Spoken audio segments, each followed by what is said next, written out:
Hello বন্ধুরা, তোমরা সবাই কেমন আছো? আশা করি খুব ভালো আছো। তো আমিও খুব ভালো আছি। তো বন্ধুরা, তোমরা অনেকেই আমাকে কমেন্টে জিজ্ঞাসা করছিলে, বৌদি তোমাদের পানের বাড়িটা কেমন আছে। তো চলো তোমাদেরকে আজকে আমি দেখাবো আমাদের পানের বাড়িটা কেমন আছে। তো পানের বাড়িটা দেখো, এই যে পানগুলো সব নষ্ট হয়ে গেছে, এই যে বাইরে নিয়ে এসে সব ফেলা হয়েছে। আর এই যে পাকাটি, পান গাছের পাকাটি নিয়ে এসে সব বাইরের পাশে রাখা হয়েছে পরিষ্কার করে। আর চলো তোমরা দেখতে থাকো, তোমাদেরকে আমি দেখাচ্ছি।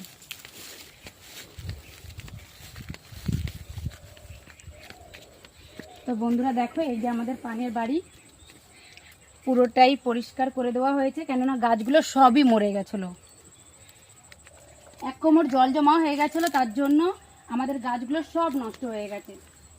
দেখতে পাচ্ছ বন্ধুরা, দেখো। আর ওই পাশে কটা গাছ রাখা হয়েছে, ওগুলো হচ্ছে বাড়িতে খাবার জন্য, কেন ওই পাশের গাছগুলো একটু ভালো আছে, তাই ও পাশেরগুলো আর ফেলা হয়নি। আর এইদিকে দেখো, সব পরিষ্কার করে দেওয়া হয়েছে। এইগুলো নিয়ে গিয়ে আবার বাইরের পাশে ফেলতে হবে। এখন এখানে রাখা আছে, এগুলো পরিষ্কার হয়ে যাওয়ার পরে এইখানটায় বেগুন, লঙ্কা, আচ্ছা মূলো আর বিভিন্ন রকমের সবজি সব লাগানো হবে, তাই এগুলো সব পরিষ্কার করা চলছে। আর এই যে পান গাছ দেখো, তোমাদেরকে আমি দেখাচ্ছি।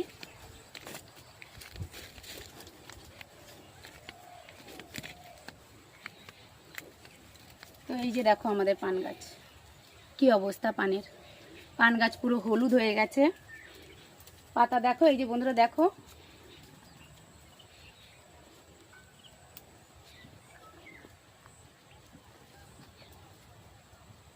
তো বন্ধুরা দেখো পাতাগুলো, এই যে দেখো কেমন নষ্ট হয়ে গেছে, হলুদ হয়ে গেছে।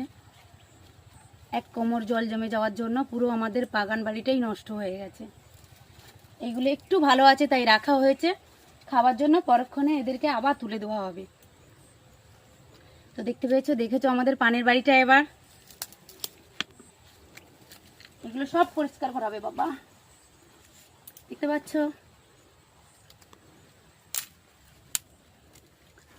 তো বন্ধুরা, তোমরা সবাই ভালো থেকো, সুস্থ থেকো এবং নিজেদের খেয়াল রেখো। তো চলো টাটা।